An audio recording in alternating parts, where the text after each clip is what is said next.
Bayangkan, kamu sedang berjalan di hutan hujan tropis Amazon.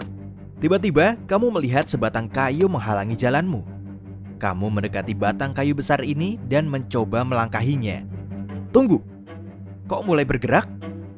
Kamu pun terkejut sekali saat menyadari batang itu adalah ular paling besar yang pernah kamu lihat.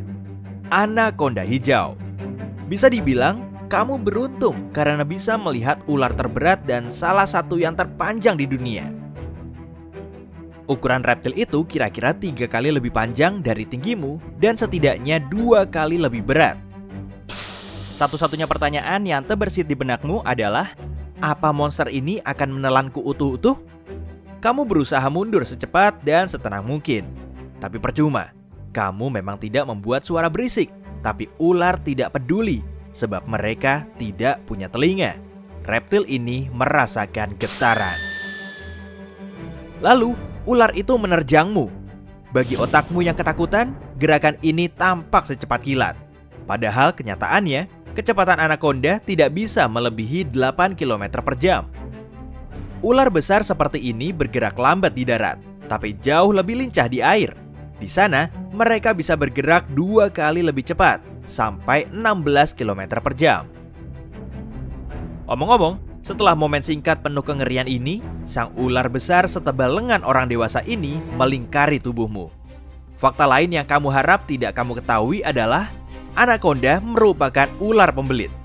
Ia membungkus tubuhnya di sekitar hewan buruannya dan terus meremasnya sampai... Jangan bayangkan hal yang seperti ini sekarang. Kamu mungkin juga tidak mau tahu bahwa kekuatan lilitan reptil ini adalah 7 kg per cm persegi. Ini rasanya seperti seekor gajah menduduki dadamu. Sang reptil mengecek detak jantung mangsanya. Dengan begini, ia tahu kapan mangsanya, maksudku, makan siangnya siap disantap. Biasanya, hewan lain tidak selamat dari pelukan sang ular. Tapi, mari kita berandai-andai kamu mengenakan pakaian pelindung super kuat dan badanmu berhasil tetap utuh. Pakaian ini juga menyuplai oksigen untukmu, sehingga peluangmu bertahan hidup menjadi meningkat.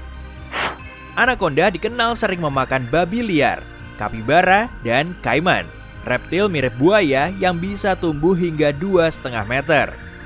Beberapa anaconda bahkan menyantap jaguar dan rusa, yang berat badannya bisa mencapai 45 kg. Pikiranmu pun seketika terganggu oleh mulut raksasa yang menutupi kepalamu.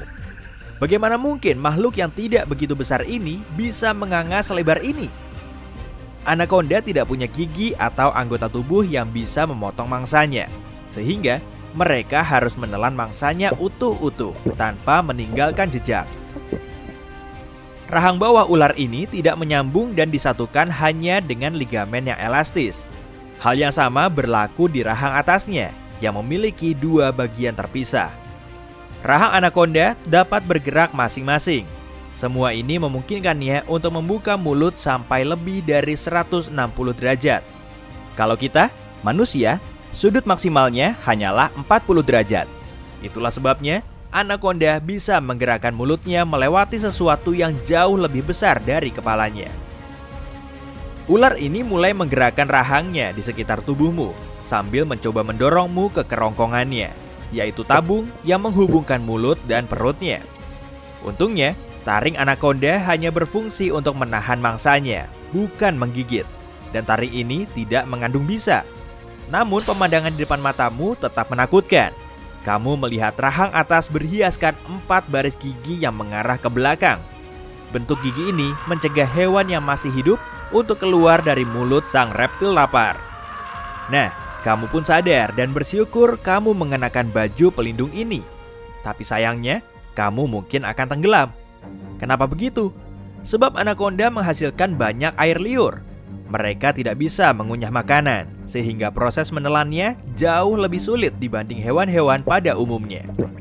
Di dalam mulut ular ada beberapa kelenjar penghasil air liur yang berfungsi melembabkan makan siangnya. Maksudku, kamu. Hal berikutnya yang kamu rasakan adalah ada yang meremas tubuhmu. Tulang rusukmu pun mulai kesakitan. Anaconda punya 2 tahap menelan. Pertama, otot-ototnya saling meremas dan memaksa makanan turun ke tubuhnya. Itulah yang kamu rasakan saat ini. Setelah itu, anakonda bergerak dan menekuk tubuh serta tulang belakangnya agar tulang rusuknya mendorong mangsanya. Tekanan ini membuat ukuran makanannya mengecil. Jika kamu bisa melihat seluruh proses menelan ini, bentuknya seolah ular ini menjalarkan tubuhnya di atasmu. Kamu merasa tidak nyaman, terlalu panas, tangan dan kakimu tak bisa bergerak, sementara tubuhmu terus ditekuk. Sang reptil sedang mengangkutmu ke perutnya. Beberapa saat kemudian, gerakannya berhenti. Sepertinya kamu sudah sampai ke tempat tujuanmu. Kamu sendirian di sini, sebab anakonda hanya bisa makan satu mangsa sekali waktu. Jika kamu bisa melihat sang ular tidak hanya dari dalam, tapi juga dari luar, kamu akan melihat perut sang ular sangat membengkak. Bentuk manusia pun terlihat lumayan jelas. Ini semua karena ular tidak punya tulang dada. Tulang rusuknya bergerak bebas dan bisa melebar lumayan jauh. Nah, setelah dengan aman masuk ke dalam si ular, kamu merasakan ia bergerak lagi. Wah, kenapa ini? Ini hal yang biasa. Sang anakonda mencari tempat yang aman untuk mencerna dirimu.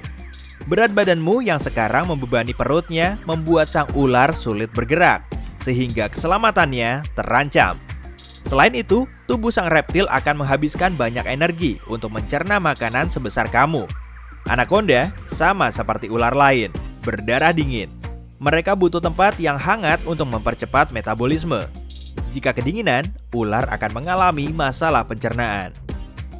Perut anakonda menghasilkan asam dan enzim kuat yang melarutkan bagian paling lunak.